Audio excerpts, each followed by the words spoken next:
السلام علیکم۔ یہ کیسے ممکن ہو سکتا ہے راسکوف؟ پروفیسر برسکی نے یقین نہ کرنے والے لہجے میں قدرے غسیلے لہجے میں کہا۔ خود دیکھ لیجئے، راسکوف نے کہا، اور پھر اس نے ناروف سے کہا کہ وہ فلم کو ریوائنڈ کر کے آن کر دے۔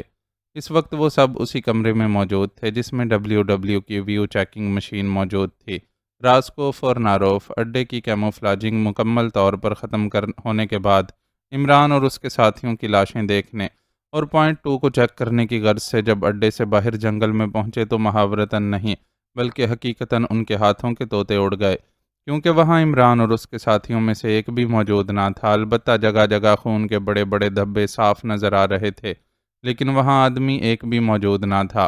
وہ ان لوگوں کو اس طرح غائب پا کر بے حد حیران ہوئے اور فوری طور پر واپس اڈے میں آ گئے۔ اب ان کی چیکنگ کے لیے ایک ہی راستہ رہ گیا تھا، اور وہ تھا مشین۔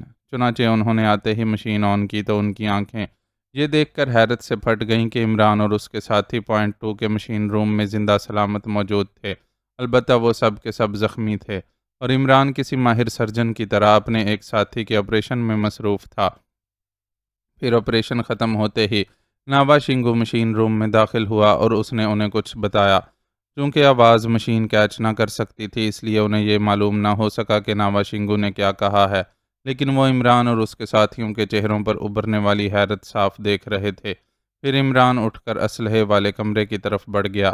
اس نے وہاں جا کر الماری میں موجود باکس کھولا اور پھر جیبوں سے ڈبلیو ڈبلیو اور اس کا ریموٹ کنٹرولر باکس میں رکھ کر اس نے باکس جیسے ہی بند کیا، مشین آف ہو گئی تھی۔ راسکوف کے پاس اب یہی صورت رہ گئی تھی کہ وہ پروفیسر برسکی کے سامنے ساری صورتحال رکھ کر اس سے مشورہ لے۔ چنانچہ ناروف کے ذریعے اس نے پروفیسر برسکی کو بلایا، لیکن پروفیسر برسکی نے ان کی بات تسلیم کرنے سے یکسر انکار کر دیا۔ لیکن جب پروفیسر برسکی نے ریوائنڈ ہونے کے بعد فلم کو دیکھا تو اس کے چہرے پر بھی شدید حیرت کے آثار ابھر آئے۔ واقعی یہ تو انتہائی حیرت انگیز بات ہے کہ یہ عمران بھی زندہ ہے اور اس کے ساتھی بھی۔ پروفیسر برسکی کا لہجہ اب بھی ایسا ہی تھا جیسے اسے اپنی آنکھوں پر یقین نہ آ رہا ہو۔ آپ انہیں پوائنٹ 2 پر کنٹرول کر سکتے ہیں؟ راسکوف نے کہا۔ نہیں، یہ بہت فاصلہ ہے، پروفیسر برسکی نے کہا۔ لیکن پروفیسر، جہاں تک میں نے سنا ہے کہ ٹیلی پیتھی کے لیے تو فاصلے کوئی اہمیت نہیں رکھتے، راسکوف نے کہا، اور پروفیسر برسکی چونک کر راسکوف کی طرف دیکھنے لگا۔ تم نے صحیح سنا ہے راسکوف، لیکن ان میں سے کسی پر بھی ٹیلی پیتھی کا عمل کامیاب نہیں ہو سکتا۔ عمران اور اس کے ساتھیوں کے ذہنوں کو میں نے ایک لمحے میں ٹٹول لیا تھا۔ یہ لوگ انتہائی سخت قوت ارادی کے مالک ہیں۔ بس ایک ناوا شنگو رہ گیا تھا، لیکن اس کا ذہن اجڑ ہونے کی وجہ سے معمول نہ بن سکتا تھا۔ البتہ وہ ٹیلی پیتھی سے ملتے جلتے ایک اور علم کی زد میں آ گیا تھا۔ اس علم کو ڈائریکٹ مائنڈ کنٹرول کرنے کا علم سمجھ لو۔ اس طرح میں نے اس کے ذریعے ان لوگوں کا خاتمہ کرانے کے لیے فائرنگ کرا دی۔ عمران پر البتہ میں نے صرف ہارڈ پریشر ڈالا تھا، اور اس کام کے لیے پہلے اپنے ذہن کو بلینک کرنا پڑتا ہے، اور یہ بھی طویل فاصلے پر ممکن نہیں ہے۔ البتہ یہ ہو سکتا ہے کہ میں اڈے سے باہر جا کر مخصوص فاصلے پر پہنچ کر ان پر کنٹرول کر سکتا ہوں، پروفیسر برسکی نے ہونٹ چباتے ہوئے کہا۔ لیکن پروفیسر، یہ لوگ انتہائی خطرناک ہیں۔ ایسا نہ ہو کہ آپ اڈے سے باہر جائیں اور یہ آپ کو کوئی نقصان پہنچا دیں، راسکوف نے پریشان ہوتے ہوئے کہا۔ احمق ہو تم جو ایسی بات کر رہے ہو، پروفیسر برسکی کو دنیا کی کوئی طاقت نقصان نہیں پہنچا سکتی۔ صرف فاصلہ آڑے آ گیا ہے، کم فاصلے پر تو میں ان سب کو ایک لمحے میں پاگل کر دوں، پروفیسر برسکی نے انتہائی کرخت لہجے میں کہا۔ میرا خیال ہے کہ ہمیں پروفیسر برسکی سے کچھ فاصلے پر چھپ کر ساتھ جانا چاہیے، تاکہ اگر کوئی مسئلہ ہو تو ہم آسانی سے سنبھال سکیں، ناروف نے کہا۔ شٹ اپ، تم پروفیسر برسکی کی توہین کر رہے ہو۔ میں اکیلا جاؤں گا اور تم دیکھنا کہ میں ان کا کیا عبرتناک حشر کرتا ہوں، پروفیسر برسکی نے انتہائی غصیلے لہجے میں کہا، اور پھر وہ بیرونی دروازے کی طرف بڑھ گیا۔ جاؤ ناروف، پروفیسر کے لیے اسپیشل وے کھلوا دو، راسکوف نے ناروف کو آنکھ سے مخصوص اشارہ کرتے ہوئے کہا، اور ناروف سر ہلاتا ہوا پروفیسر کے پیچھے چل پڑا۔ راسکوف بھی چند لمحے وہیں کھڑا رہا، پھر وہ بھی اس کمرے سے نکل کر اپنے دفتر کی طرف بڑھ گیا۔ تھوڑی دیر بعد ناروف اندر داخل ہوا۔ پروفیسر باہر چلا گیا۔ راسکوف نے چونک کر پوچھا۔ ہاں، میں نے اسپیشل وے کھلوا دیا ہے، لیکن باس پروفیسر ضد کر رہا ہے یہ لوگ انتہائی خطرناک ہیں اور اگر پروفیسر کو کچھ ہو گیا تو روسیائی حکومت ہماری بوٹیاں نوچ لے گی۔ اس وقت پروفیسر میزائلوں کے بارے میں اپنے بے پناہ علم کی وجہ سے پورے روسیا میں ٹاپ مین سمجھا جاتا ہے۔ ناروف نے کہا، مجھے معلوم ہے، اس لیے میں نے تمہیں اشارہ کیا تھا۔ تم ایسا کرو کہ اپنے ساتھ 2 مسلح آدمی لے لو اور پھر پروفیسر کا چھپ کر تعاقب کرو۔ اگر پروفیسر کو کوئی خطرہ ہو تو تم فوراً ایکشن میں آ جانا۔ راسکوف نے کہا اور ناروف سر ہلاتا ہوا واپس مڑ گیا۔ تھوڑی دیر بعد ناروف اپنے ساتھ 2 مسلح آدمی لیے اسپیشل وے سے باہر جنگل میں آ گیا۔ اس کی تیز نظروں نے دور جاتے ہوئے پروفیسر کو دیکھ لیا۔ پروفیسر بڑے مغرورانہ انداز میں بغیر کسی احتیاط کے پوائنٹ 2 کی طرف بڑھا جا رہا تھا۔ ناروف اپنے ساتھیوں کے ساتھ اس کے تعاقب میں چل پڑا۔ اس نے اپنے ساتھیوں کو ساری بات سمجھا دی تھی، اس لیے وہ بھی انتہائی محتاط انداز میں چل رہے تھے۔ ابھی پروفیسر پوائنٹ 2 سے کافی فاصلے پر تھا کہ اچانک ایک جھاڑی کے پیچھے سے کوئی کالا سا سایہ یکلخت پروفیسر پر جھپٹا اور وہ پروفیسر کو ساتھ لیے ایک بڑی سی جھاڑی میں جا گرا۔ ابھی وہ سنبھل ہی رہے تھے کہ انہوں نے اس جھاڑی میں سے، جس میں وہ کالا سایہ اور پروفیسر گرے تھے، ایک زوردار انسانی چیخ سنی۔ پروفیسر پروفیسر ناروف اور اس کے دونوں مسلح ساتھی سب احتیاط بھول کر چیختے ہوئے آگے بڑھے ہی تھے کہ اچانک تیز فائرنگ کی آواز سنائی دی اور اس کے ساتھ ہی ناروف کو یوں محسوس ہوا جیسے اس کے جسم میں کئی دہکتے ہوئے انگارے گھس گئے ہوں۔ وہ چیخ مار کر گرا ہی تھا کہ اس کے کانوں میں اپنے دونوں ساتھیوں کے چیخنے کی آوازیں سنائی دیں۔ ان کی چیخیں ایسی تھیں کہ ناروف ایک لمحے میں سمجھ گیا کہ یہ ان کے حلق سے نکلنے والی آخری چیخیں ہی ہو سکتی ہیں۔ اس کے اپنے دماغ میں زبردست دھماکے ہو رہے تھے اور اب پورے جسم میں درد کی تیز لہریں دوڑ رہی تھیں، لیکن اس کا ذہن کام کر رہا تھا۔ وہ بہرحال ہوش میں تھا۔ دہکتے ہوئے انگارے اس کے بازوؤں اور ٹانگوں میں گھسے تھے، لیکن اس کے باوجود اس کا پورا جسم کسی پھوڑے کی طرح دکھ رہا تھا۔ لیکن اس سے پہلے کہ وہ اپنے آپ کو سنبھالتا، ایک بار پھر تڑتڑاہٹ کی آوازیں گونجیں اور اس کے ساتھ ہی اس کا ذہن تاریکی میں ڈوبتا چلا گیا۔ عمران دوڑتا ہوا پوائنٹ 2 سے نکل کر باہر جنگل میں آیا اور پھر اس طرف کو دوڑنے لگا جدھر سے اس کے خیال کے مطابق آوازیں سنائی دے رہی تھیں، لیکن تھوڑی ہی دور جانے کے بعد وہ یکلخت ٹھٹک کر ایک درخت کی اوٹ میں ہو گیا۔ اس نے دیکھا کہ ایک باروب چہرے والا آدمی جس کے سر کے بال اور جسم پر موجود لباس بری طرح مسلا ہوا تھا، کھڑا تھا، اور جوزف اور ناواشنگو دونوں ہی اس کے سامنے غلاموں کے انداز میں کھڑے تھے۔ ناواشنگو کے ہاتھ میں مشین گن تھی، جبکہ جوزف خالی ہاتھ کھڑا تھا۔ ناواشنگو، اسے گولیوں سے چھلنی کر دو، اچانک اس باروب شخصیت کے حامل آدمی نے چیخ کر کہا، اور ناواشنگو کا وہ ہاتھ جس میں اس نے مشین گن پکڑی ہوئی تھی تیزی سے اٹھا اور اس کا رخ جوزف کی طرف ہوا ہی تھا کہ یکلخت جوزف بجلی کی سی تیزی سے اچھلا اور ناواشنگو کے ہاتھ سے مشین گن اڑتی ہوئی دور جا گری اور وہ جوزف کی فلائنگ کک کھا کر جھاڑیوں میں جا گرا۔ رک جاؤ حبشی، اس باروب شخصیت نے چیخ کر کہا، لیکن دوسرے لمحے وہ بھی چیختا ہوا اچھل کر جھاڑی میں جا گرا۔ جوزف نے زخمی ہونے کے باوجود واقعی بے پناہ حوصلے اور پھرتی سے کام لیتے ہوئے اپنے جسم کو فضا میں ہی گھماتے ہوئے اس باروب شخصیت کے سینے پر فلائنگ کک جما دی تھی، اور پھر اس کے گرتے ہی جوزف اس طرف کو دوڑ پڑا جدھر ناواشنگو کے ہاتھ سے مشین گن نکل کر گری تھی۔ اسی لمحے وہ باروب شخصیت اچھل کر کھڑی ہوئی، اس کے ہاتھ میں مشین پسٹل صاف نظر آ رہا تھا، اور جوزف کی چونکہ اس کی طرف پشت تھی اس لیے جوزف کا ہٹ ہو جانا یقینی تھا۔ عمران کا ہاتھ تیزی سے جیب سے باہر آیا، لیکن اس سے پہلے کہ وہ ہاتھ میں موجود مشین پسٹل سے اس شخصیت پر فائر کھولتا، جھاڑی میں گرا ہوا ناواشنگو کسی چیتے کی طرح اچھل کر اس آدمی سے ٹکرایا اور پھر اسے ساتھ لیے دوبارہ جھاڑی میں جا گرا۔ اس طرح اس آدمی کو جوزف پر فائر کرنے کی مہلت ہی نہ ملی تھی۔ جوزف اس دوران مشین گن اٹھا کر مڑ چکا تھا اور پھر اس کی مشین گن کا رخ اس جھاڑی کی طرف ہوا ہی تھا جہاں ناواشنگو اس آدمی کے ساتھ گرا تھا کہ عمران نے ٹریگر دبا دیا۔ دوسرے لمحے جوزف کے ہاتھ سے مشین گن اڑتی ہوئی دور جا گری۔ خبردار جوزف، رک جاؤ، اسے مت مارو، عمران نے فائر کرتے ہی چیخ کر کہا، اور اس کے ساتھ ہی وہ دوبارہ دوڑتا ہوا ان کی طرف بڑھنے لگا۔ ناواشنگو اس دوران بغیر کوئی آواز نکالے ایک طرف گر کر بے حس و حرکت ہو چکا تھا، جبکہ وہ آدمی اچھل کر کھڑا ہوا ہی تھا کہ عمران اس کے سر پر پہنچ گیا۔ تم پروفیسر برسکی ہو، عمران نے چیخ کر کہا، اور وہ آدمی اپنے عقب سے عمران کی آواز سنتے ہی بجلی کسی تیزی سے گھوما اور پھر اس کی تیز نظریں عمران کی نظروں سے ٹکرائی ہی تھیں کہ عمران کے ذہن کو ایک زوردار جھٹکا لگا۔ عمران نے یکلخت اپنے ذہن کو ایک لمحے کے لیے بلینک کیا اور دوسرے لمحے اس نے اپنے ذہن کی پوری قوت کو ایک نقطے پر مرکوز کرتے ہوئے مقابل کے ذہن پر پورا دباؤ ڈالنا چاہا، لیکن دوسرے لمحے عمران کو یوں محسوس ہوا جیسے اس کے ذہن میں ایک زوردار دھماکہ ہوا ہو، اور اس کے ساتھ ہی اس کا ذہن اس طرح تاریک ہو گیا جیسے کیمرے کا شٹر بند ہوتا ہے۔ پھر اچانک اس کے تاریکی میں ڈوبے ہوئے ذہن میں روشنی کا ایک جگنو چمکا، اور پھر یہ روشنی تیزی سے پھیلتی چلی گئی۔ عمران صاحب، عمران صاحب! اچانک کیپٹن شکیل کی آواز اس کے کانوں میں پڑی، اور عمران نے آنکھیں کھول دیں، لیکن اس کے ساتھ ہی اس کے دماغ میں درد کی تیز لہریں سی دوڑنے لگیں، مگر درد کی یہ لہریں صرف چند لمحوں تک محسوس ہوئیں۔ اس کے بعد اس کا ذہن نارمل ہو گیا۔ اس نے دیکھا کہ وہ زمین پر چت لیٹا ہوا ہے، اور کیپٹن شکیل اس پر جھکا ہوا اسے آوازیں دے رہا ہے۔ عمران ایک جھٹکے سے اٹھ کر بیٹھ گیا۔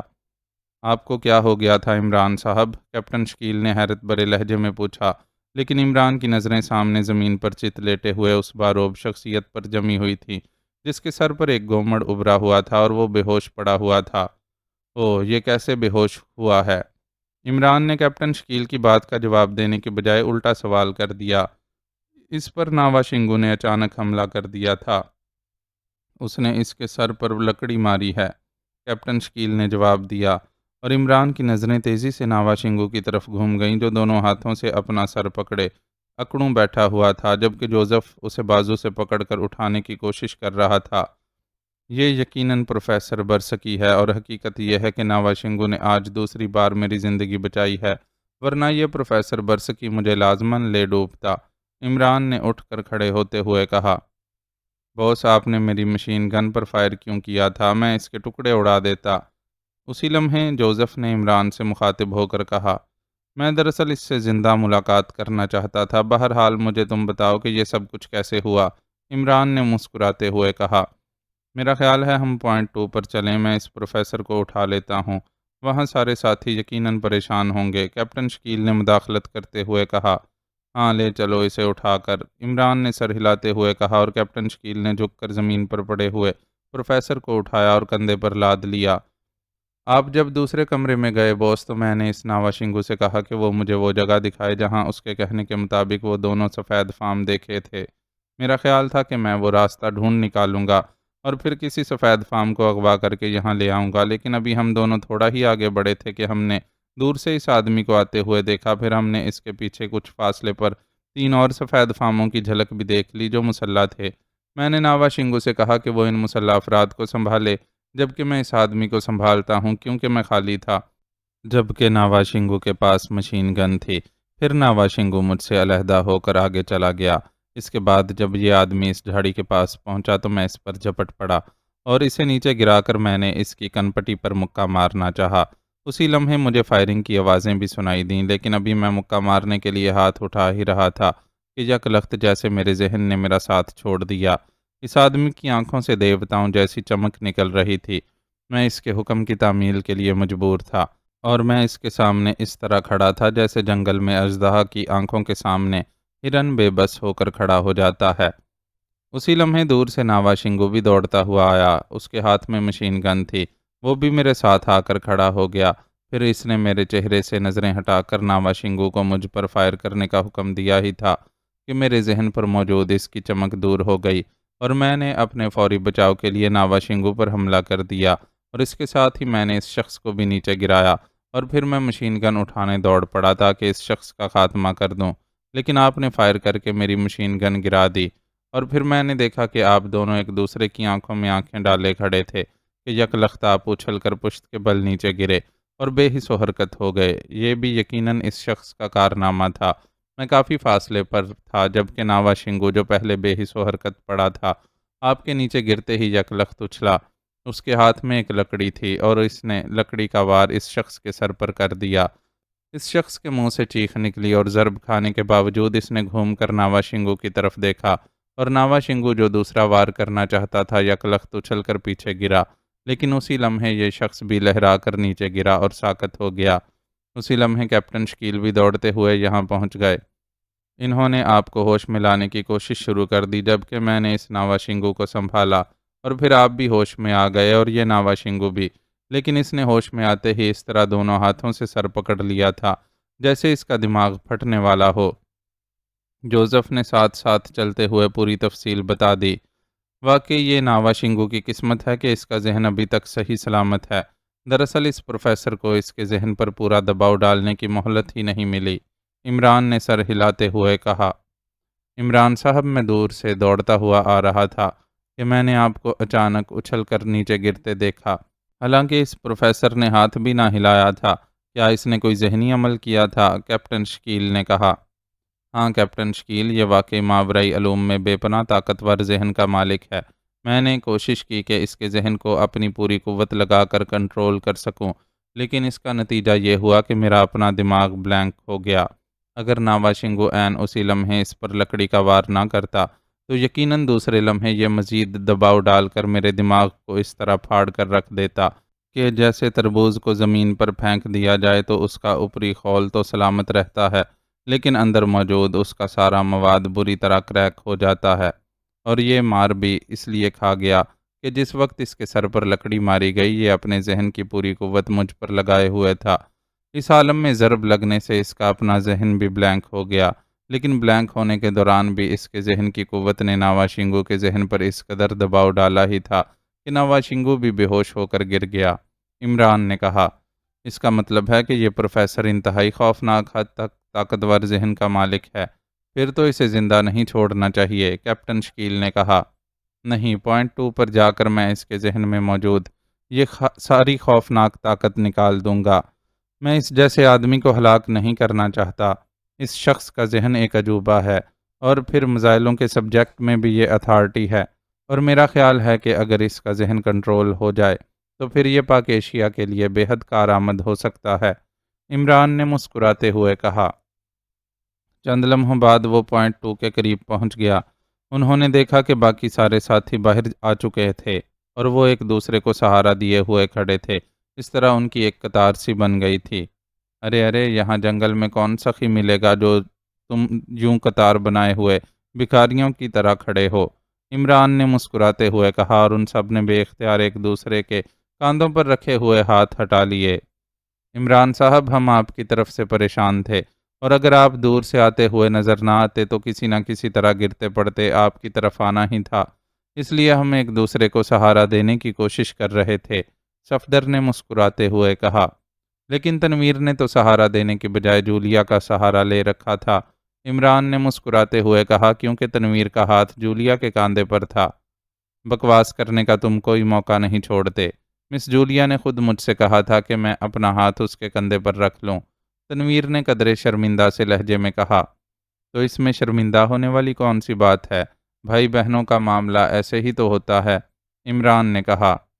تم بکواس ختم کرو اور مجھے یہ بتاؤ کہ یہ آدمی کون ہے، جولیا نے مصنوعی غصہ دکھاتے ہوئے کہا۔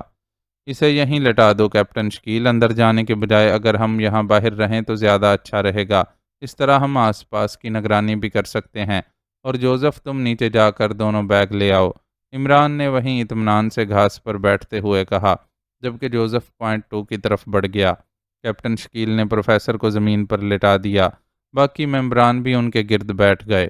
ماسٹر، مجھے سخت شرمندگی سی ہو رہی ہے کہ اس بار میں اس مشن میں کوئی کام کرنے کے بجائے الٹا بوجھ بن گیا ہوں، جوانا نے جو ایک طرف خاموش کھڑا تھا اچانک بول پڑا۔ تم شدید زخمی ہو جوانا، تمہارا بچ جانا ہی ہمارے لیے کافی ہے، عمران نے کہا، اور جوانا کا سکڑا ہوا چہرہ قدرے بحال ہو گیا۔ تم ہمیں تو بتاؤ یہ کون ہے، جولیا نے کہا، اور اس بار عمران نے مختصر طور پر پیش آنے والے واقعات بتا دیے۔ ساتھ ہی اس نے جوزف کے لائے ہوئے بیگ میں سے ایک چھوٹا سا باکس نکالا اور اسے کھول کر اس کے اندر موجود ایک سرنج نکال کر ایک طرف رکھ دی۔ پھر اس نے اسی باکس کے اندر سائڈ پر موجود ایک باریک سی سوئی نکالی جس کے اوپر چوڑا سا دستہ لگا ہوا تھا۔ اسے اٹھا کر درخت کے تنے کے ساتھ بٹھا دو، بلکہ اسے تنے کے ساتھ اس طرح باندھ دو کہ یہ ہل بھی نہ سکے۔ عمران نے دستے والی سوئی ہاتھ میں لے کر بے ہوش پڑے ہوئے پروفیسر کی طرف دیکھتے ہوئے کہا، کیوں، تم کیا کرنا چاہتے ہو، اور یہ سوئی کیسی ہے؟ جولیا نے حیران ہو کر پوچھا۔ تم دیکھتی جاؤ، ضرورت سے زیادہ عقل مندوں کے ساتھ ایسا ہی ہوتا ہے، اور تم بھی اپنے آپ کو عقل مند کہلانا پسند کرتی ہو، عمران نے مسکراتے ہوئے کہا۔ مس جولیا عقل مند ہے تو باس نے اسے سیکنڈ چیف بنایا ہے، تم جیسے احمق کو کیوں نہیں بنا دیا؟ ساتھ بیٹھے ہوئے تنویر نے موقع دیکھتے ہی بات کر دی۔ ظاہر ہے اس کا اس بات سے مقصد ایک تیر میں دو شکار کرنا تھا۔ جولیا بھی خوش ہو جاتی اور عمران پر بھی طنز ہو جاتی۔ تم خاموش رہو تنویر، تمہاری زبان بھی اب بہت چلنے لگ گئی ہے۔ عمران کے بولنے سے پہلے جولیا نے اسے جھاڑ دیا۔ وہ خود تو چاہے جو کہتی رہے، لیکن کسی دوسرے کے منہ سے عمران کے متعلق کوئی بات برداشت نہ کر سکتی تھی۔ اور تنویر نے ہونٹ بھینچ لیے، اور عمران جو شاید کچھ کہنے کے لیے منہ کھول ہی رہا تھا، مسکراتا ہوا خاموش ہو گیا۔ اس دوران صفدر اور کیپٹن شکیل نے بیگ میں موجود نائلون کی باریک رسی کی مدد سے درخت کے تنے کے ساتھ پروفیسر کی پشت لگا کر بیٹھے ہوئے انداز میں اس کے جسم کو اس طرح جکڑ دیا کہ وہ ذرا سی حرکت بھی نہ کر سکتا تھا۔ اب آپ سب لوگ خاموش رہیں، ورنہ یہ عظیم دماغ ہمیشہ کے لیے ناکارہ ہو سکتا ہے۔ عمران نے سرنج اور وہ دستے والی سوئی اٹھا کر کھڑے ہوتے ہوئے کہا۔ اس کا لہجہ بے حد سنجیدہ تھا، اور سب نے اس طرح ہونٹ بھینچ لیے جیسے نہ بولنے کی قسم کھا لی ہو۔ عمران نے سرنج ایک پتھر پر رکھی اور انگلیوں سے پروفیسر کے سر کو ٹٹولنا شروع کر دیا۔ چند لمحوں بعد اس کی ایک انگلی پروفیسر کی کھوپڑی کے قدرے دائیں طرف رک گئی۔ عمران نے دوسرے ہاتھ میں موجود سوئی کو بڑے احتیاط بھرے انداز میں عین اس جگہ رکھا جہاں اس کی انگلی تھی۔ ایک آدھ لمحے کے لیے اس نے سوئی کو ذرا سا ایڈجسٹ کرنے میں لگایا، اور پھر اس نے دستے کے درمیان رکھی ہوئی انگلی کو ذرا سا دبایا تو سرر کی آواز کے ساتھ سوئی انتہائی تیز رفتاری سے گھومنے لگی۔ عمران دستے کو دباتا رہا اور گھومتی ہوئی سوئی پروفیسر کی کھوپڑی کے اندر آہستہ آہستہ اترتی چلی گئی۔ جب وہ آدھی سے زیادہ اندر چلی گئی تو عمران نے دستے پر سے ہاتھ ہٹا لیا۔ اس کے چہرے پر اس وقت بے پناہ سنجیدگی طاری تھی۔ اس نے ہاتھ بڑھا کر پتھر پر رکھی ہوئی سرنج اٹھائی جس کے اندر ہلکے کریم کلر کا محلول موجود تھا۔ پھر سوئی کے اوپر لگی ہوئی کیپ ہٹا کر اس نے دستے کے نچلے سرے پر انگلی رکھ کر اسے آہستہ سے اوپر کو جھٹکا، اور پھر دستے کو اس طرح کھولنے لگا جیسے پیچ کھلتا ہے۔ چند لمحوں بعد دستہ سوئی سے علیحدہ ہو گیا۔ عمران نے اسے احتیاط سے ایک پتھر پر رکھ دیا۔ سوئی کا اوپر والا سرا اب بغیر دستے کے تھا، اور اس کے اندر باریک سا سوراخ نظر آ رہا تھا۔ عمران نے بڑی احتیاط سے سرنج والی سوئی کو اس سوراخ میں ایڈجسٹ کیا۔ سوئی انتہائی باریک تھی، اس لیے وہ پروفیسر کی کھوپڑی میں اتری ہوئی سوئی کے اندر موجود باریک سوراخ میں غائب ہو گئی۔ اب یوں لگ رہا تھا جیسے کھوپڑی میں اتری ہوئی سوئی بھی سرنج کے ساتھ فٹ ہے۔ عمران نے آہستگی سے سرنج میں موجود محلول کو پریس کرنا شروع کر دیا۔ سرنج ویسے تو محلول سے بھری ہوئی تھی، لیکن جب اس کا ایک تہائی حصہ خالی ہو گیا تو عمران نے اس کے ہینڈل سے انگوٹھا ہٹایا اور سرنج کو واپس کھینچ لیا۔ اس کے بعد اس نے وہی کیپ جو پہلے سرنج پر چڑھی ہوئی تھی دوبارہ سوئی پر چڑھائی، اور سرنج پاس کھڑے صفدر کے ہاتھ میں دے کر اس نے وہی دستہ اٹھایا، اسے احتیاط سے دوبارہ سوئی کے سرے پر رکھ کر پیچ کی طرح گھمانے لگا۔ اس کے بعد اس نے پوری قوت سے جھٹکا دے کر کھوپڑی میں اتری ہوئی سوئی کو باہر کھینچ لیا، اور اس کے ساتھ ہی اس کے حلق سے ایک طویل سانس نکل گیا جیسے اس کے کاندھوں پر لدا ہوا ٹنوں بوجھ اتر گیا ہو۔ یہ تم نے کیا کیا ہے؟ کچھ ہمیں بھی تو بتاؤ، جولیا نے حیرت بھرے لہجے میں کہا۔ میں نے اس کے ذہن کے اس حصے کو بیکار کر دیا ہے جس کی مدد سے یہ ماورائی علوم میں اس قدر دسترس رکھتا تھا۔ اب یہ صرف سائنسدان ہے، اس طرح یہ آسانی سے کنٹرول میں آ جائے گا، اور اگر ہو سکا تو پاک ایشیا کے کام بھی آتا رہے گا۔ عمران نے مسکراتے ہوئے کہا۔ لیکن کیا تمہیں پہلے سے پروفیسر کے متعلق معلوم تھا جو تم یہ عجیب و غریب سامان ساتھ لے آئے تھے؟ جولیا نے اور زیادہ حیران ہوتے ہوئے پوچھا۔ ارے نہیں جولیا، ابھی میں تنویر کی طرح اتنا عقل مند نہیں ہوا۔ یہ سامان تو دماغ کے آپریشن کے کام آتا ہے۔ اس سرنج میں جو محلول ہے یہ بیک وقت دو طرح کام کرتا ہے۔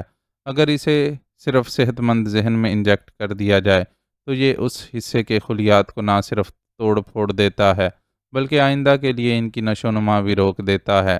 لیکن اگر اسے ایسے حصے میں انجیکٹ کیا جائے جو زخمی ہو یا ٹوٹا پھوٹا ہو تو پھر یہ اس کو فوری طور پر صحت مند کرنے کا عمل شروع کر دیتا ہے۔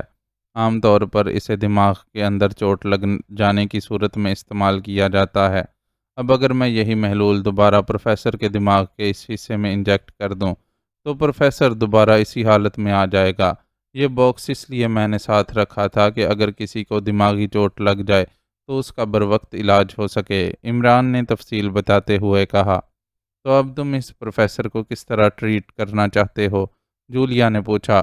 دیکھو ابھی یہ ہوش میں آ جائے گا، اس کے بعد اس کی ذہنی کیفیت کو مد نظر رکھ کر ہی کوئی پلاننگ کی جا سکتی ہے، عمران نے کہا، اور پھر تھوڑی دیر بعد پروفیسر کے جسم میں حرکت محسوس ہونے لگ گئی اور وہ سب پروفیسر کی طرف متوجہ ہو گئے۔ عمران اٹھ کر پروفیسر کے بالکل سامنے آ کر باقاعدہ آلتی پالتی مار کر بیٹھ گیا، جبکہ باقی لوگ سائڈوں پر تھے۔ تھوڑی دیر بعد پروفیسر کی آنکھیں ایک جھٹکے سے کھل گئیں۔ وہ چند لمحوں تک خالی خالی نظروں سے عمران کو دیکھتا رہا، پھر اس کی آنکھوں میں یکلخت چمک سی ابھر آئی، لیکن سب نے دیکھا کہ اب اس کی آنکھوں میں ابھرنے والی چمک میں وہ تیزی نہ تھی جو اس سے پہلے محسوس ہوتی تھی۔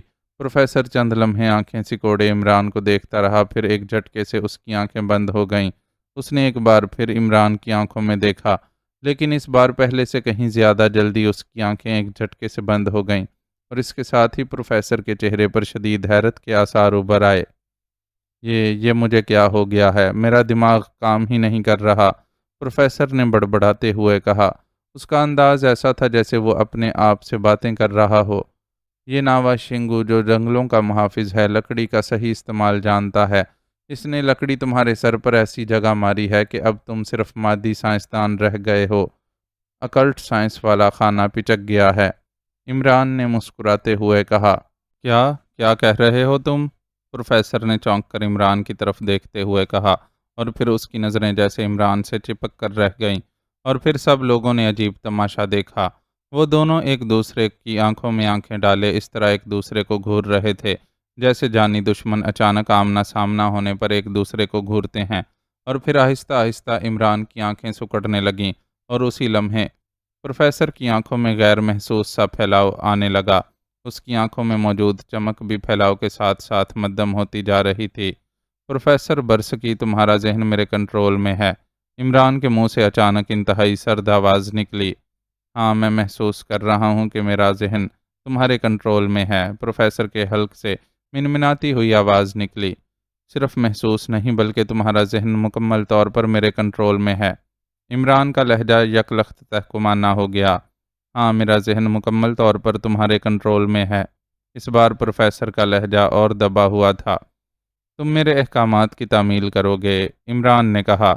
ہاں، میں تمہارے احکامات کی تعمیل کروں گا، پروفیسر نے جواب دیا۔ تم یہاں سے سیدھے اڈے میں واپس جاؤ گے، وہاں تم مین میزائل سیکشن میں WW کو ایسی جگہ نصب کرو گے جہاں کسی کی نظر نہ پڑ سکے اور کوئی تمہیں اسے نصب کرتے ہوئے نہ دیکھ سکے، عمران نے کہا۔ ہاں، میں تمہارے حکم کی تعمیل کروں گا، پروفیسر نے جواب دیا۔ اب میں 3 بار تالی بجاؤں گا اور تم شعور میں آ جاؤ گے، لیکن تمہارے ذہن میں میرے احکامات موجود رہیں گے اور تمہارا لاشعور شعور میں آنے کے باوجود میرے احکامات کی تعمیل کرتا رہے گا، عمران نے اسی طرح تحکمانہ لہجے میں کہا۔ ہاں، میرا لاشعور تمہارے احکامات کی تعمیل کرتا رہے گا، پروفیسر نے جواب دیا، اور اس کے ساتھ ہی عمران نے دونوں ہاتھ اٹھا کر 3 بار تالی بجائی تو پروفیسر کے پورے جسم کو ایک زوردار جھٹکا لگا اور اس کی پھیلی ہوئی آنکھیں تیزی سے نارمل ہونے لگیں۔ اب اس کے چہرے پر حیرت کے تاثرات نمایاں ہو گئے۔ وہ اس طرح ادھر ادھر دیکھنے لگا جیسے پہلی بار ہوش میں آیا ہو۔ پروفیسر برسکی، تم دنیا کے سب سے بڑے سائنسدان کہلاتے ہو، اس لیے میں نے تمہیں گولی نہیں ماری، ورنہ تم جس طرح ہمیں ہلاک کرنے آئے تھے، میں ایک تو کیا تمہارا پورا جسم گولیوں سے چھلنی کر دیتا، عمران نے مسکراتے ہوئے کہا۔ تو تم عمران ہو؟ مجھے یاد ہے میں نے تمہارے ذہن پر زبردست دباؤ ڈالا تھا، پھر تم کیسے بچ گئے؟ پروفیسر نے حیرت بھرے انداز میں کہا۔ دراصل میں کچھ ضرورت سے زیادہ ہی ڈھیٹ ہڈی کا بنا ہوا ہوں۔ بہرحال اگر تم وعدہ کرو کہ مجھے سچ سچ بتا دو گے کہ یہ اڈا کن مقاصد کے لیے قائم کیا گیا ہے تو میں تمہیں زندہ چھوڑ دوں گا، عمران نے کہا۔ کون سا اڈا؟ کس اڈے کی بات کر رہے ہو؟ پروفیسر نے منہ بناتے ہوئے کہا۔ یہی جس میں 50-50 فٹ لمبے میزائل لانچر نصب کیے جا رہے ہیں، عمران نے مسکراتے ہوئے کہا۔ اوہ، تمہیں یہ تفصیل کیسے معلوم ہوئی؟ پروفیسر کے لہجے میں واقعی شدید حیرت تھی۔ میں علم نجوم جانتا ہوں، اس میں حساب کتاب نہیں کرنا پڑتا، بس کسی ستارے کو دم سے پکڑا اور ستارے صاحب نے فر سب کچھ بتانا شروع کر دیا۔ تم میرے سوال کا جواب دو، عمران نے طنزیہ لہجے میں کہا۔ تمہارا تعلق ایشیا کے کس ملک سے ہے؟ پروفیسر نے ہونٹ بھینچتے ہوئے پوچھا۔ میں جانتا ہوں کہ تم کیا سوچ رہے ہو، لیکن مجھے جھوٹ بولنے کی عادت نہیں ہے۔ یہ میرا وعدہ ہے کہ تمہارا یہ مشن میرے ملک کے خلاف بھی ہوا تب بھی میں تمہیں یہاں سے زندہ اڈے تک جانے دوں گا، اور اڈے میں داخل ہونے تک تمہیں کچھ نہ کہا جائے گا۔ اس کے بعد کیا ہوتا ہے یہ تمہارا مسئلہ نہیں ہے۔ عمران نے انتہائی سنجیدہ لہجے میں کہا۔ تو تم واقعی میری توقع سے کہیں زیادہ ہوشیار آدمی ہو۔ بہرحال میں بتا دیتا ہوں، ہمارا مقصد ایشیا کے ایک اسلامی ملک پاک ایشیا میں قائم شدہ ایٹمی اڈے پر میزائل فائر کرنا ہے۔ پروفیسر نے اسپاٹ لہجے میں کہا۔ تمہارا مشن کب مکمل ہو رہا ہے؟ عمران نے بڑے سادہ سے لہجے میں پوچھا۔ زیادہ سے زیادہ ایک ہفتے کا کام باقی ہے۔ اس کے بعد پاک ایشیا کا وہ ایٹمی اڈا ہمیشہ کے لیے نیست و نابود ہو جائے گا، پروفیسر نے جواب دیا۔ ٹھیک ہے، تعاون کا شکریہ جوزف، پروفیسر صاحب کو کھول دو اور انہیں اڈے تک زندہ جانے دو، عمران نے کہا، اور جوزف سر ہلاتا ہوا آگے بڑھا اور اس نے پروفیسر کے جسم سے بندھی ہوئی رسیاں کھولنی شروع کر دیں۔ چند لمحوں بعد پروفیسر آزاد ہو چکا تھا۔ آزاد ہوتے ہی وہ ایک جھٹکے سے اٹھ کھڑا ہوا۔ کیا واقعی تم اپنا وعدہ پورا کرو گے؟ کہیں تم میری پشت پر تو گولیاں نہیں مارو گے؟ پروفیسر نے ایسے لہجے میں کہا جیسے اسے یقین نہ آ رہا ہو کہ واقعی اسے زندہ واپس جانے دیا جائے گا۔ ہاں، میں نہ صرف اپنا وعدہ پورا کروں گا بلکہ تمہیں ایک تحفہ بھی دے رہا ہوں۔ آخر تم عظیم سائنسدان ہو اور مجھ سے زیادہ سائنسدانوں کا قدردان اور کون ہو سکتا ہے؟ عمران نے مسکراتے ہوئے کہا، اور پھر اس نے جیب میں ہاتھ ڈال کر کرومیم کی تہ والے کاغذ کا لپٹا ہوا بنڈل پروفیسر کے ہاتھ میں دے دیا۔ یہ WW ہے پروفیسر، لیکن تم اسے اڈے کے اندر جا کر کھولو گے، پہلے نہیں۔ عمران کا لہجہ یکلخت تحکمانہ ہو گیا۔ ٹھیک ہے، میں اسے اڈے کے اندر جا کر کھولوں گا، پہلے نہیں، پروفیسر نے کہا اور پیکٹ کو جیب میں رکھ لیا۔ ناوا شنگو، تم پروفیسر کے ساتھ جاؤ اور اسے اڈے تک چھوڑ کر واپس آؤ، لیکن سنو، تم نے پروفیسر کو کوئی نقصان نہیں پہنچانا۔ عمران نے ایک طرف کھڑے ناوا شنگو سے مخاطب ہو کر کہا۔ جو حکم آقا عمران، ناوا شنگو نے جواب دیا، اور پھر وہ پروفیسر کے ساتھ چلتا ہوا آگے بڑھ گیا۔ تم نے ناوا شنگو کو کیوں ساتھ بھیجا ہے؟ کیا پروفیسر خود نہیں جا سکتا تھا؟ ان کے درختوں میں غائب ہوتے ہی جولیا نے پوچھا۔ ہو سکتا ہے پروفیسر مین اڈے میں جانے کے بجائے پوائنٹ 2 جیسے کسی اور اڈے میں چلا جائے۔ ہمیں تو معلوم نہیں ہے کہ اس جیسے اور کتنے اڈے یہاں موجود ہیں۔ اس کے ساتھ ساتھ جب تک ناوا شنگو اسے چھوڑ کر واپس آئے گا اس وقت تک اتنا وقفہ پروفیسر برسکی کو مل جائے گا کہ وہ WW کو میزائل سیکشن میں نصب کر لے۔ چنانچہ واپسی پر ہم ریموٹ کنٹرول سے WW کو چارج کر دیں گے اور یہ خوفناک اڈا ہمیشہ ہمیشہ کے لیے نیست و نابود ہو جائے گا، عمران نے وضاحت کرتے ہوئے کہا۔ لیکن آپ تو کہہ رہے تھے کہ پروفیسر برسکی کو آپ پاک ایشیا لے جائیں گے، اور جب کہ پروفیسر اڈے کے اندر ہوگا تو اڈے کے ساتھ ساتھ وہ بھی ختم ہو جائے گا، صفدر نے کہا۔ ہاں، پہلے میرا ارادہ یہی تھا، لیکن جب میں نے پروفیسر کے ذہن میں جھانکا تو میں نے دیکھا کہ پروفیسر دراصل یہودی النسل ہے، اور اس کے ذہن میں مسلمانوں کے لیے اس قدر شدید نفرت موجود ہے جسے مکمل طور پر واش نہیں کیا جا سکتا۔ اس لیے مجبوراً مجھے یہ فیصلہ کرنا پڑا۔ اس طرح اس اڈے کے ساتھ ساتھ اس پروفیسر سے بھی مسلمانوں کی جان چھوٹ جائے گی، ورنہ اگر یہ بچ کر دوبارہ روسیا یا اسرائیل پہنچ گیا تو پھر پاک ایشیا کے خلاف کسی منصوبے پر کام شروع کر دیتا۔ ویسے مجھے ذاتی طور پر اس قدر بڑے سائنسدان کی موت پر افسوس ہوگا، لیکن جو شخص چاہے کتنا بڑا ہی کیوں نہ ہو، جہاں میرے ملک کی سلامتی کا مسئلہ ہوگا وہاں اسے بہرحال مرنا پڑے گا، عمران نے اس قدر سرد لہجے میں کہا کہ اس کے ساتھیوں کے جسموں میں بے اختیار سردی کی ہلکی سی لہر دوڑ گئی۔ ہو سکتا ہے اڈے کے اندر کوئی ایسی مشین موجود ہو جو WW کو چیک کر لے۔ بہرحال وہاں راسکوف تو موجود ہے، اس بار کیپٹن شکیل نے کہا۔ ایسی کوئی مشین نہیں ہے، میں نے مارٹینا سے تفصیلی معلومات حاصل کر لی تھیں۔ البتہ ایسا سسٹم ہے کہ باہر سے اندر کوئی نہیں جا سکتا، لیکن اندرونی طور پر ایسا کوئی نظام نہیں رکھا گیا، کیونکہ انہیں مکمل یقین تھا کہ ان کے انتظامات کی وجہ سے کوئی غیر آدمی اندر داخل نہیں ہو سکتا، عمران نے سر ہلاتے ہوئے کہا۔ اگر یہ پروفیسر کنٹرول میں نہ آتا یا باہر ہی نہ آتا تو پھر تم نے اندر جانے کا کیا پروگرام بنایا تھا؟ جولیا نے کہا۔ آخری صورت یہی تھی کہ میں WW کو اس اڈے کے اوپر رکھ کر فائر کر دیتا، اس طرح پورا اڈا تو شاید تباہ نہ ہوتا لیکن راستہ بہرحال بن جاتا، لیکن اندر سے باہر مار کرنے کے لیے انہوں نے چھوٹے میزائل رکھے ہوئے ہیں۔ ہمیں WW کی تباہی سے بچنے کے لیے کافی دور سے اسے فائر کرنا پڑتا، اور پھر جب ہم وہاں پہنچتے تو وہ لوگ اس دوران سنبھل چکے ہوتے۔ اس لیے بہرحال اس میں 100% رسک تھا، لیکن اگر اور کوئی صورت نہ نکلتی تو یہ رسک لینا ہی پڑتا، عمران نے جواب دیا۔ اس طرح کی باتوں میں انہیں وقت کا بھی احساس نہ ہوا، اور پھر انہیں ناوا شنگو تیز تیز قدم اٹھاتا واپس آتا دکھائی دیا تو وہ سب چونک پڑے۔ پروفیسر اڈے کے اندر چلا گیا ہے؟ عمران نے اٹھ کر کھڑے ہوتے ہوئے پوچھا۔ ہاں آقا عمران، وہ میرے سامنے جھاڑی کے اندر غائب ہو گیا ہے، ناوا شنگو نے قریب آ کر اس بات میں سر ہلاتے ہوئے کہا۔ ٹھیک ہے، پھر اس خوفناک اڈے کا خاتمہ کر ہی دیا جائے، عمران نے کہا، اور اس نے جیب سے کرومیم کی تہ والے کاغذ میں لپٹا ہوا پیکٹ نکالا اور اس کی تہ کھولنے لگا۔ اس کے چہرے پر چٹانوں جیسی سنجیدگی طاری تھی، جبکہ باقی ساتھی بھی سنجیدہ چہرہ لیے خاموش کھڑے تھے۔ کاغذ کی تہ میں موجود WW کا ریموٹ کنٹرولر نکال کر اس نے کاغذ کو ایک طرف پھینک دیا، اور وہ سب غور سے اس چھوٹے سے آلے کو دیکھنے لگے جس کے اندر اس قدر خوفناک اڈے کی تباہی پوشیدہ تھی، جسے ناقابل تسخیر بنانے کے لیے روسیا نے اپنی طرف سے ایڑی چوٹی کا زور لگا دیا تھا، اور پھر عمران نے ریموٹ کنٹرولر کو آپریٹ کرنا شروع کر دیا۔ ہا ہا ہا ہا، احمق آدمی!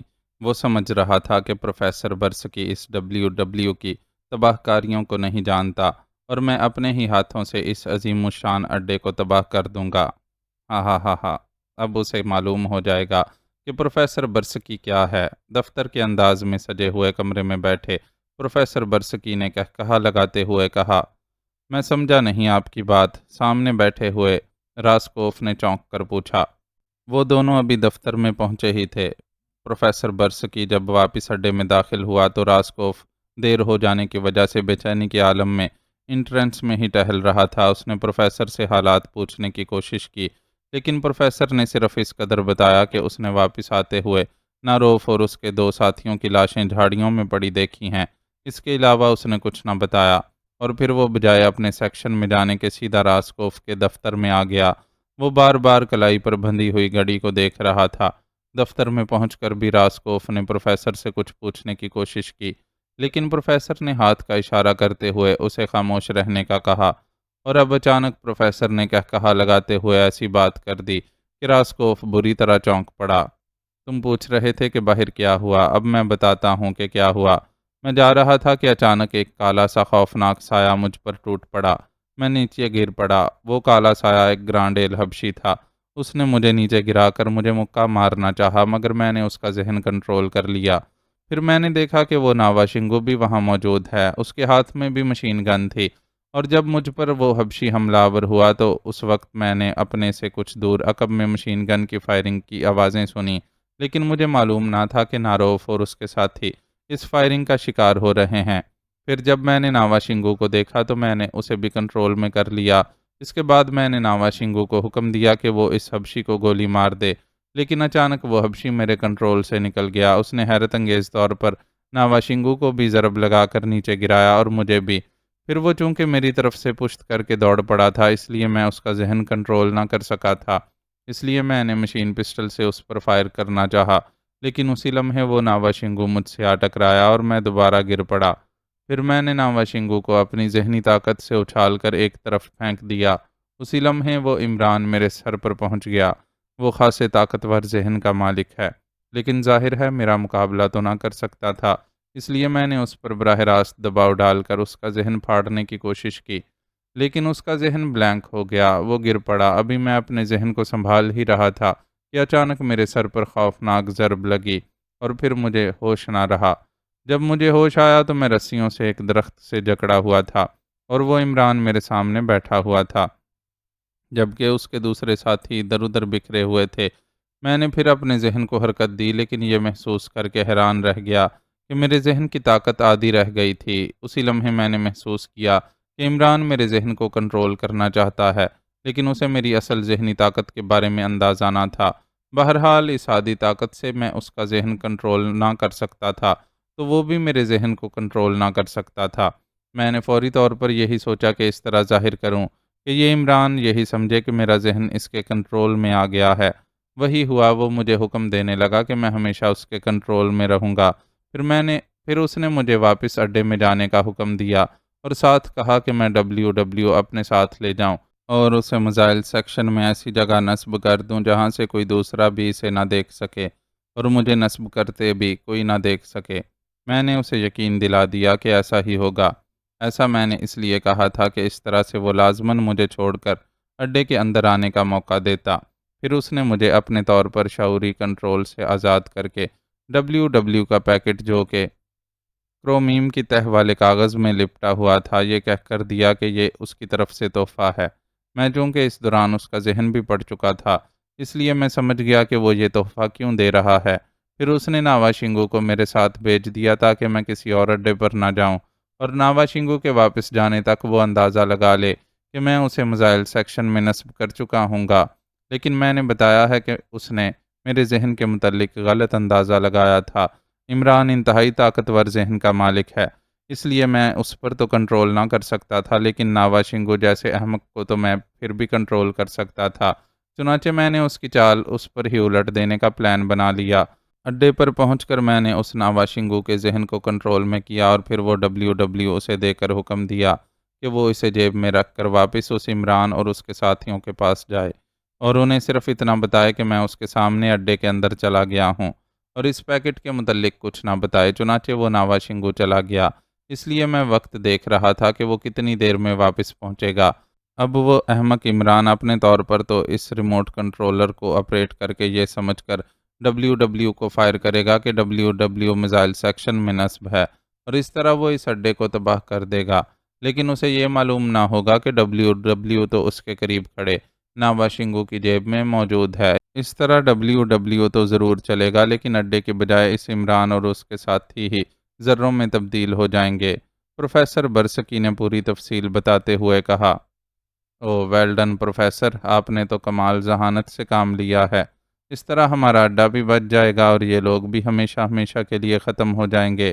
ویل ڈن پروفیسر، میں آپ کی ذہانت اور عظمت کو سلام کرتا ہوں، راسکوف نے بے پناہ مسرت بھرے لہجے میں کہا۔ لیکن ابھی تک دھماکے کے اثرات یہاں تک نہیں پہنچے۔ WW جس قدر طاقتور ہے اس کے پھٹنے سے تو پورے اڈے میں زلزلہ سا آ جاتا، پروفیسر نے ہونٹ چباتے ہوئے کہا۔ اڈا تو شاک پروف ہے پروفیسر، لیکن بہرحال کچھ نہ کچھ اثرات تو ضرور ہی محسوس ہونے چاہیے، راسکوف نے کہا۔ میرے خیال کے مطابق تو اب تک دھماکہ ہو جانا چاہیے۔ ٹھیک ہے، مجھے ایک بار پھر باہر جانا پڑے گا، پروفیسر نے ہونٹ چباتے ہوئے کہا۔ او نہیں پروفیسر، آپ کو باہر جانے کی ضرورت نہیں ہے۔ پوائنٹ 2 پر ایسی مشین موجود ہے جسے اگر آن کیا جائے تو وہ پوائنٹ 2 کے دہانے کے ارد گرد کا منظر اور اگر ہم چاہیں تو اندر کا منظر بھی دکھا سکتی ہے۔ آئیے میرے ساتھ، بس تھوڑی سی دیر لگے گی اس مشین کو چلانے میں، لیکن ہم باہر گئے بغیر سب کچھ چیک کر سکیں گے، راسکوف نے کہا اور کرسی سے اٹھ کھڑا ہوا۔ او اگر ایسی بات ہے تو زیادہ بہتر ہے، پروفیسر نے سر ہلاتے ہوئے کہا اور وہ بھی کرسی سے اٹھ کھڑا ہوا۔ عمران نے ریموٹ کنٹرول کے آن ہونے والا بٹن دبایا۔ ریموٹ کنٹرول پر وہ بلب سپارک دینے لگا جو ظاہر کرتا تھا کہ WW بالکل درست حالت میں ہے اور اس میں کوئی خرابی نہیں ہے۔ اس بلب کے سپارک کرتے ہی عمران کے لبوں پر فاتحانہ مسکراہٹ ابھر آئی۔ ہاں بھائی، اب مشن مکمل ہو ہی جائے، عمران نے گردن گھما کر اپنے ساتھیوں کی طرف دیکھتے ہوئے کہا جو دم سادے خاموش کھڑے ریموٹ کنٹرول کو دیکھ رہے تھے۔ ایک طرف ناوا شنگو بھی غلاموں کی طرح سر جھکائے کھڑا تھا۔ میں 3 تک گنوں گا اور 3 کی گنتی ختم ہوتے ہی یہ خوفناک اڈا ختم ہو جائے گا جو اس لیے بنایا گیا تھا کہ پاک ایشیا کو تباہ کر سکے، عمران نے انتہائی سنجیدہ لہجے میں کہا اور پھر اس نے باقاعدہ گنتی شروع کر دی۔ گنتی شروع ہوتے ہی سب ساتھی سانس لینا بھول ہی گئے۔ عمران نے 3 تک گننے کے بعد ریموٹ کنٹرول کے اس بٹن پر انگلی رکھ کر اسے پریس کر دیا جس کے پریس ہوتے ہی خوفناک حد تک طاقتور WW فائر ہو جانا تھا، لیکن فائر بٹن پریس کرتے ہی عمران بری طرح چونک پڑا کیونکہ فائر بلب آن نہ ہوا تھا۔ اس کا مطلب تھا کہ فائر کرنے والی ریز WW کی فائرنگ مشین تک نہیں پہنچ رہی۔ کیا مطلب؟ یہ فائر کیوں نہیں ہو رہا؟ عمران نے بری طرح چونکتے ہوئے کہا۔